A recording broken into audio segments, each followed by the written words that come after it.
هتعمل ايه لو عرفت ان القتل والسرقة والاغتصاب وكل الجرائم اللي ممكن تعملها محدش هيحاسبك عليها، ولا في الدنيا ولا في الآخرة؟ قبل ما تجاوب إجابة عاطفية وتقول مش هعمل أي حاجة أصلا حتى لو مفيش حساب، بنصحك تستنى معايا شوية، لأنك هتكتشف حاجات عن نفسك عمرك ما كنت هتصدقها. هتتصدق.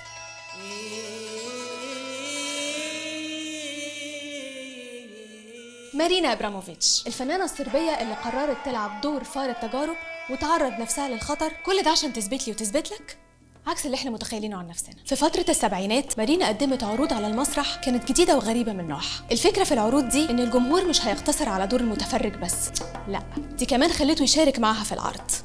والعرض الأخير في سلسلة العروض دي كان بعنوان الإيقاع صفر، اللي تحول لأبشع كابوس شافته في حياتها. مارينا قعدت قدام الجمهور وحطت قدامها ترابيزة طويلة جدا عليها 72 عنصر، حاجات مختلفة وملهاش علاقة ببعضها، زي روج مثلا، فرشة شعر، قلم وكتاب، وردة، مسامير، مقص، بندقية، سلاسل حديد، حاجات كتيرة قوي وغريبة. وبدأت التجربة المثيرة. مارينا قالت للجمهور إن هي الهدف، هتفضل قاعدة مكانها مش هتتحرك ولا هتتكلم، وادت للناس حرية التصرف في جسمها. أي حد عايز يعمل أي حاجة من حقه إنه يعملها، وهي مش هتقاوم، ولا الشخص ده هيتحمل أي مسؤولية، وهي المسؤولة الوحيدة عن أي حاجة ممكن تحصل. العرض ده استمر لمدة 6 ساعات.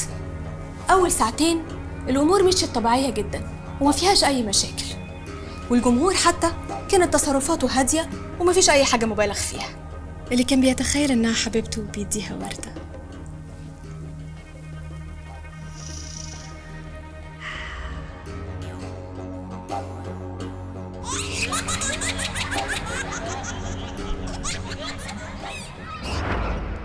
واللي كان نفسه يبرز جمالها ويحط لها روج.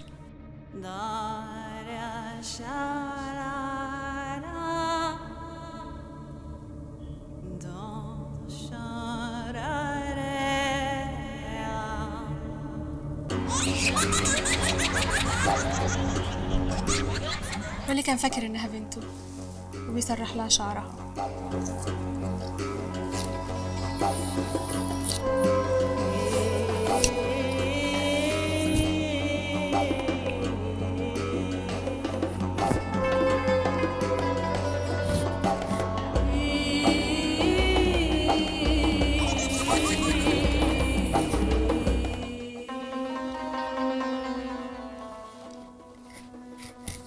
أنا خايفة خايفة خايفة خايفة.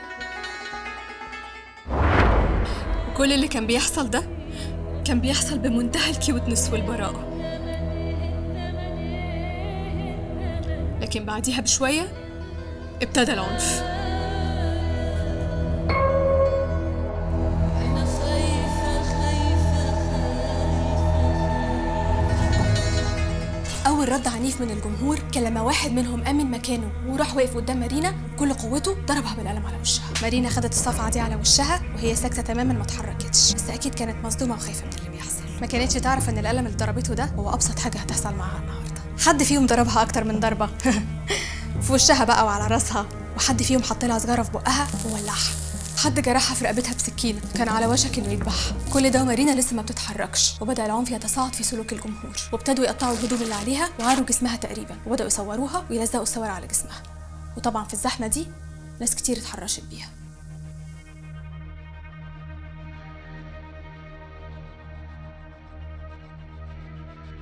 وشالوها وهي عريانة كده ونيموها على الترابيزة الطويلة اللي كانت قدامهم عشان يعرفوا يشرحوا فيها براحتهم، لحد ما واحد فيهم جاب مسدس وعمره بالرصاص وحطه على دماغها وحط صباعها على الزناد. هنا ظهر أول رد فعل من مارينا، دموعها نزلت على خدها وبرضه ما اتحركتش، لحد ما الأمن جه خد المسدس ورمى من الشباك. بس قبل ما تفوق من الصدمة كان كل الجمهور اللي موجود في القاعة هرب فورا. طبعا مش كل الناس اتصرفت معاها بعنف، لكن ما نقدرش ننكر إن اللي ما حاولوش يأذوها ما قدروش يمنعوا عنها الأذى، ودي كانت نتيجة التجربة. العالم بقى لو من غير قوانين هيتحول لمكان أخطر من الغابة، والناس مش محتاجين لأسباب ودوافع علشان يبقوا مجرمين. ساعات كتير غياب العقوبة بيكون سبب أساسي في وقوع الجريمة. أما بالنسبة لمارينا بعد التجربة البشعة دي أصيبت بمشاكل نفسية كتير ووقفت التجربة دي تماما.